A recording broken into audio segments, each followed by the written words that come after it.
VIP బందోబస్తులో పోలీసులు యూనిఫామ్లో కనిపించరా? ఇక యూనిఫామ్లో కనిపించకుండా క్యాజువల్ డ్రెస్లో కనిపిస్తారా? ఇప్పుడు ఆ తరహా కొత్త మార్పు చేశారట.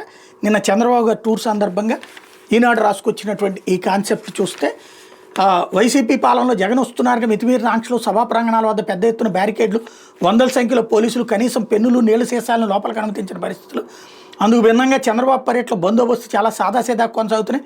మంగళవారం నిర్వహించిన ప్రజావేదిక వద్ద 10 నుంచి 20 మంది పోలీసు అధికారులు సిబ్బందిని మినహాయిస్తే ఎక్కడా యూనిఫామ్తో సిబ్బంది కనిపించలేదు. సుమారు 2000 మంది కుర్చీలు ఏర్పాటు చేసిన ప్రాంగణంలో దాదాపు 200 మంది పోలీసులు, హోంగార్డులు జనంలోనే కూర్చుని బందోబస్తు విధులు నిర్వర్తించేలా వినూత్న ప్రయోగానికి శ్రీకారం చుట్టారు. ప్రతి 3 వరుసలకు 3 సిబ్బంది చొప్పున రోప్ పార్టీలను ఏర్పాటు చేశారు.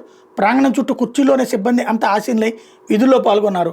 తమను గుర్తుపట్టేందుకు వీలుగా చేతులకు ప్రత్యేక రబ్బర్ బ్యాండ్ కోడ్ ధరించారు. విధానం విజయవంతమైతే రాష్ట్ర వ్యాప్తంగా కొనసాగించే యోచనలో ఉన్నారు.